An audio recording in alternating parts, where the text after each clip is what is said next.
The Judean wilderness is not a place of soft sand. It is a jagged wasteland of bleached limestone and deep ravines. He reaches backward. He reaches into the ancient dust of his people. 3 times the enemy strikes at his identity, his hunger, his purpose.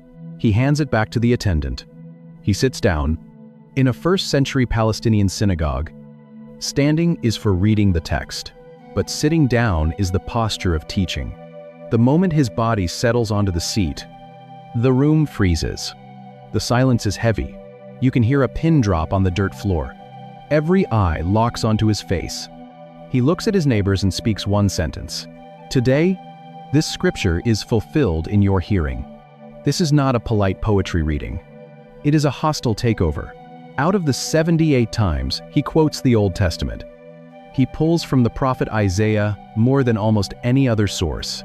Isaiah provides the raw material, the exact job description for his entire public life. He quotes Isaiah to explain why the crowds cannot understand his parables. He quotes Isaiah to justify why he eats with the outcasts and the traitors. When he marches into the temple courtyard, flipping heavy wooden tables, scattering pigeons, and pouring silver coins onto the pavement, he screams a line from Isaiah about a house of prayer for all nations. When John the Baptist sits shivering in a damp, pitch-black dungeon under Herod's palace, wondering if he has wasted his life, he sends messengers to ask if Jesus is truly the one. Jesus does not say yes or no. He sends back a list of physical miracles. 3 times the man opens his cracked lips to speak. And every single time, he quotes a scroll written centuries before he was born. The blind see, the lame walk, the deaf hear, the dead rise. Every single item on that list is pulled straight from the prophecies of Isaiah. The ancient prophet painted a staggering picture of a servant who would bear the griefs of a broken world. A servant who would suffer to heal the nations. Jesus takes that exact ancient image and wears it like a second skin. He aligns his every footstep with the dried ink, but he does not just pull single, isolated verses from the scrolls.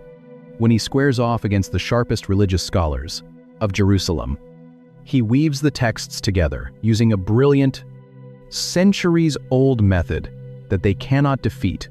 If you watch a modern reader holding a Bible, they often treat the text like a fragmented reference manual. We scan the thin, printed pages for isolated verses, extracting small pieces of comfort to apply directly to our individual lives. We treat the ancient words like a collection of inspirational quotes, easily divorced from their original, bleeding context. But a first-century Jewish rabbi operates on an entirely different intellectual plane. In the ancient world of biblical interpretation, the highest form of scholarship is a method the rabbis called shiraz. The word literally means to string beads, or to pierce and thread pearls together. It is the complex, theological art of taking a heavy thematic bead from the law of Moses. His defense is not a display of raw divine muscle. It is a recitation of old text, connecting it on an invisible string to a bead from the prophets, and tying it off with a bead from the poetic writings. They weave 3 completely different scrolls into a single, unbreakable chain of logic. Jesus is an absolute master of the stringing of pearls. When the religious elite corner him on the cold stone pavement of the temple courts, demanding to know his stance on Roman taxes, or the resurrection of the dead, he does not just offer a personal opinion, he builds a rhetorical cage around them, using their own sacred texts. Look at how he dismantles the Sadducees, the wealthy aristocratic priests who control the temple treasury and blatantly deny the concept of a physical afterlife. They approach him with a complex, mocking, a hypothetical trap about a woman married to 7 different brothers. Jesus looks at these highly educated men and tells them they are fundamentally mistaken because they do not know the scriptures or the immense power of God. Then, he reaches for the pearl. He quotes the book of Exodus. He reminds them of the exact historical moment Moses stood barefoot before a bush blazing with fire in the desert dirt. He quotes the voice coming from the flames. "I am the God of Abraham, the God of Isaac, and the God of Jacob."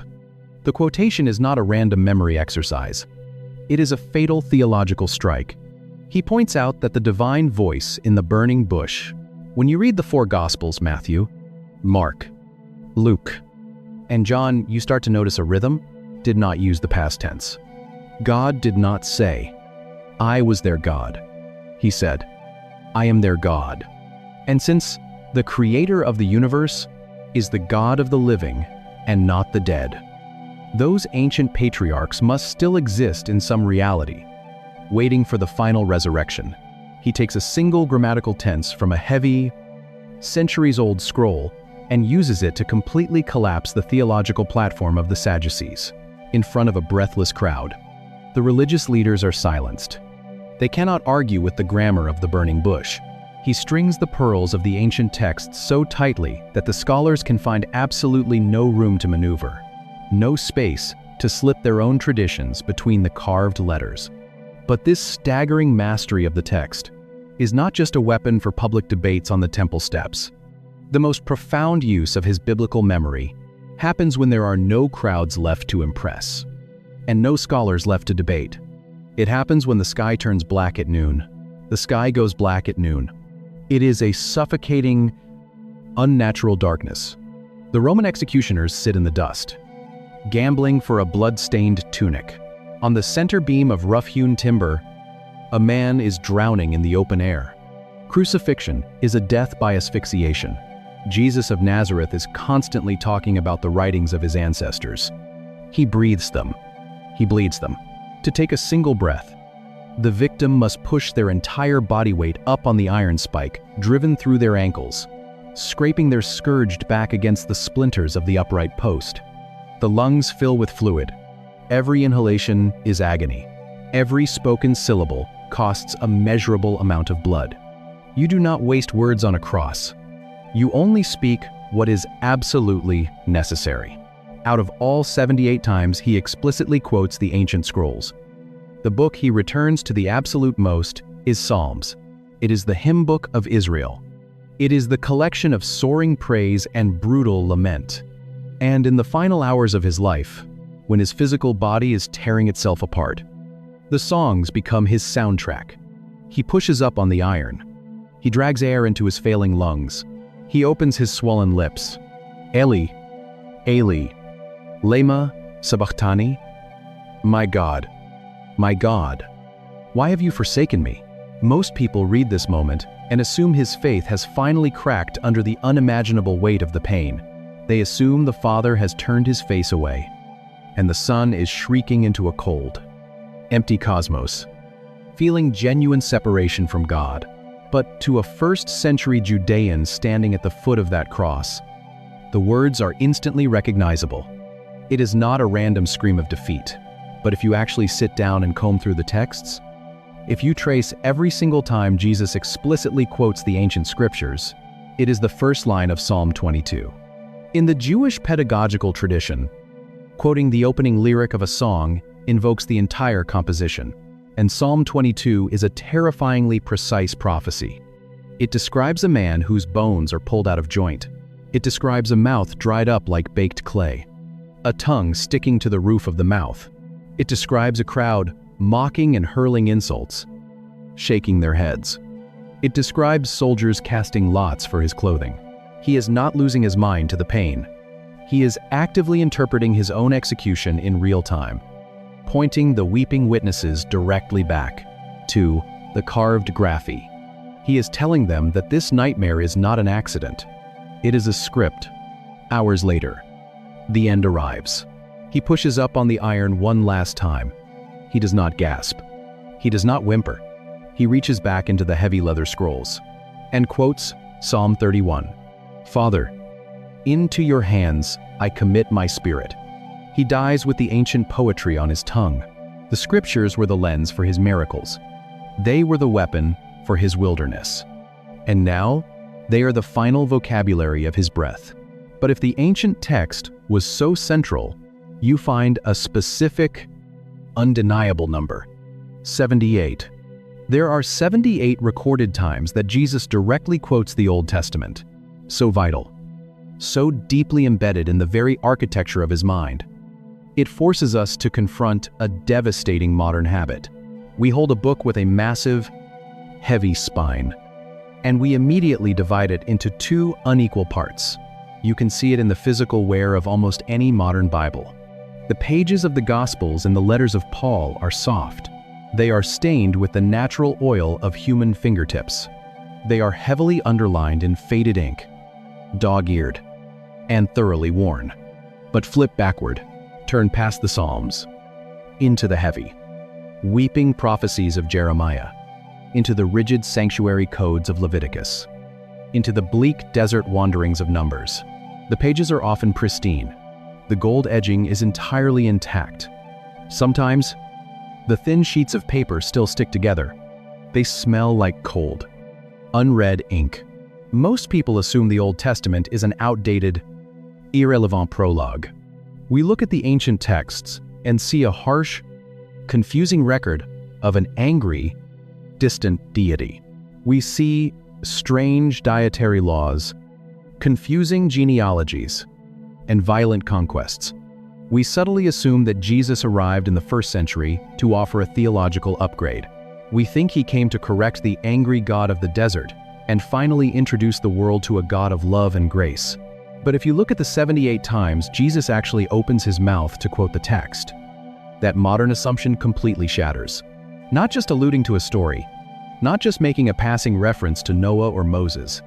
78 exact, word-for-word quotations. The Old Testament is not an obsolete prologue. It is the only vocabulary he ever used. When modern thinkers and popular theologians suggest that we need to unhitch our modern faith from the Hebrew Bible, they are fundamentally severing themselves from the mind of Christ.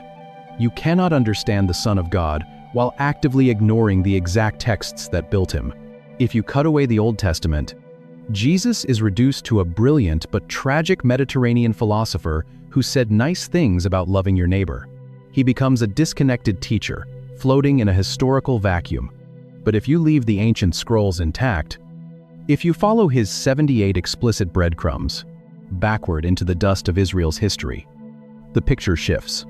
He becomes the terrifying, beautiful culmination of a cosmic rescue mission that was meticulously plotted out over thousands of years. He did not come to abolish the law or the prophets. He came to become the flesh of the old ink. Every time he argued in the temple, every time he healed a shattered body, every time he faced down the demonic realm, he was proving that the ancient texts were not dead history. They were alive, and they were walking around in sandals. But this realization does not just change how we look at a first-century rabbi. It changes what you do when the sky goes dark. The real question of these 78 moments isn't just why he quoted them. It's this: what was the architecture of his mind in your own life? And you find yourself standing in the middle of a desert you did not choose. He stood starving in a jagged wasteland and used a desert scroll to break the enemy. He unrolled heavy parchment in a sweltering room and claimed the ancient promise for himself. He faced the brightest scholars on the temple pavement and tied them in knots with the grammar of a burning bush. He touched the blind, the deaf, and the broken and brought a prophet's blueprint to breathing life. He pushed his torn body against a Roman nail and sang a 1,000-year-old song of agony.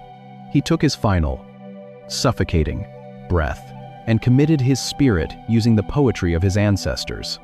He walked out of an empty tomb in the cold morning air and proved every carved syllable was true. Same words, same God. But maybe the part that stays with me most is the Greek word graphe, the physical, violent scratch of a stylus on a hard surface. The refusal to treat the voice of God like a floating, abstract idea. If you are in a season where your circumstances feel entirely out of control, where the ground beneath you is shifting and the wilderness heat is suffocating, you do not need to invent a new theology to survive. You do not need to summon a new, original strength, because Jesus did not treat the ancient scrolls like a flat encyclopedia. He did not quote them equally. Out of the 39 books available, from within yourself, the ancient texts are not an obsolete history lesson. They are the fixed stars you navigate by in the dark. You can reach backward, just like he did, and anchor your mind to the carved, unerasable reality of what God has already said. You can let the ancient vocabulary become your own. And may the God who breathed his life into ancient ink and then put flesh on those very words give you an unshakable ground to stand on when the wilderness winds blow. The heat bounces off the rocks, thick enough to suffocate. A man sits alone on the cracked earth. To him, in the Hebrew Bible, he heavily favored a specific few. He returned to 3 of them over and over and over again. They were his theological anchor. They became the vocabulary of his deepest teachings, his harshest rebukes, and his final, agonizing breaths on a Roman cross. To understand the Jesus of the New Testament, you have to realize that his mind was fundamentally shaped by the Old. You have to look at the exact words he pulled from the past to explain his present. And the place to start is right back in that blazing, silent wilderness. Because the scroll he uses to dismantle the devil is the very first key to how he viewed his own mission. It is a scroll written for people who know exactly what it means to wander. 78 times. If you lay out the 4 Gospels on a wide table and highlight every explicit quotation Jesus makes, a rigid pattern emerges. The ancient ink bleeds through his present conversations. He speaks a line. The writers record it. A cross-reference points backward into centuries of Jewish history. He quotes Genesis to explain the design of human marriage. He quotes Exodus to defend the physical resurrection of the dead. He quotes Leviticus to distill the entire moral law into a single, heavy command about love. He quotes Zechariah to predict his own scattered disciples. He has not eaten a single meal in 40 days. His body is consuming itself. His skin is drawn tight over bone. He quotes Hosea to demand mercy instead of the smell of burning animal sacrifices. The text is constantly on his tongue, but the Hebrew Bible of his day is not a single leather-bound book with thin, gold-edged pages. It is a massive collection of heavy animal skin and brittle papyrus scrolls. They are kept locked inside wooden chests in the synagogues. You cannot carry them all in a satchel. To know a text means you have heard it chanted in rhythm, week after week, until it lives in your bones. He knows the entire library, but he does not pull from every shelf equally. He does not treat the scriptures like a modern reader checking off a daily reading plan. Out of those 78 explicit quotations, the vast majority come from just 3 specific scrolls: Psalms, Isaiah, Deuteronomy. These are the big 3. They form the absolute bedrock of his public ministry. When a modern reader approaches a text, they read for information. A first-century rabbi reads for formation, for Jesus. The ancient text is not just a history record. It is a lens. It is the framework he uses to interpret the ironclad Roman soldiers marching through the dusty streets. It is the language he uses to process the desperate, sweating crowds pressing against him by the sea. Psalms gives him the vocabulary of intense human suffering and absolute divine kingship. Isaiah gives him the blueprint of a suffering servant who will physically, his lips split and bleeding from the dry wind. Out of the shimmering silence, a presence approaches. It is not a beast. Heal a broken world. Deuteronomy gives him the ultimate survival guide for a people wandering in a spiritual exile. This is a profound cognitive shift. When Jesus stands up in a crowded room, he is not inventing a new theology out of thin air. He is reaching into the established, unquestioned authority of his people and wrapping it tightly around his own shoulders. These 78 quotes are not a bibliography. They are a claim to the throne. He takes the sacred songs, the terrifying prophetic warnings, and the ancient desert laws, and he points them all directly at his own chest. He does not discard the old covenant to build a new one from scratch. He swallows the old one whole. But to see exactly how he wields this ancient authority, we have to go back to the jagged rocks of the Judean desert. We have to look closely at the specific scroll he reaches for when his body is shutting down and the enemy is whispering in his ear. We have to open the book of the Wanderer. The sun beats down on the jagged limestone ridges, baking the earth until it cracks. And a starving man listens to the whispers of an ancient enemy. The tempter offers him stones that could be transformed into warm, crusty bread, appealing to the most visceral human instinct for physical survival. When Jesus opens his mouth to respond, he does not invent a new theology of fasting. It is a voice. It offers him the smell of fresh bread baked on warm stones. It offers him cities and kingdoms.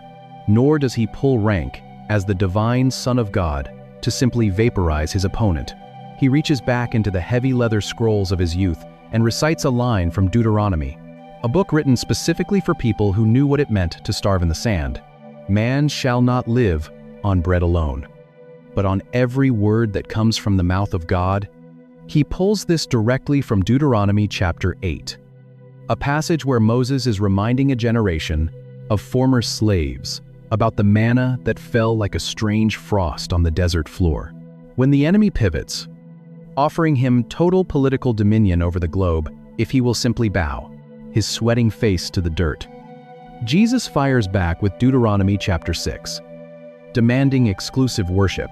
Then, the tempter tries a more sophisticated tactic. Taking Jesus to the highest point of the Jerusalem temple, the enemy actually quotes scripture himself, weaponizing a beautiful lyric from Psalm 91 to suggest that angels stretching out like a tapestry of gold and iron. It offers him a shortcut to the very throne he came to the earth to reclaim. We'll catch Jesus if he throws his physical body over the edge of the limestone drop. It is a brilliant, terrifying theological trap, and Jesus blocks the blade by reaching right back into Deuteronomy chapter 6, stating that the Lord must never be put to the test. This selection of text is not a random memory exercise. It is a precise, calculated theological statement.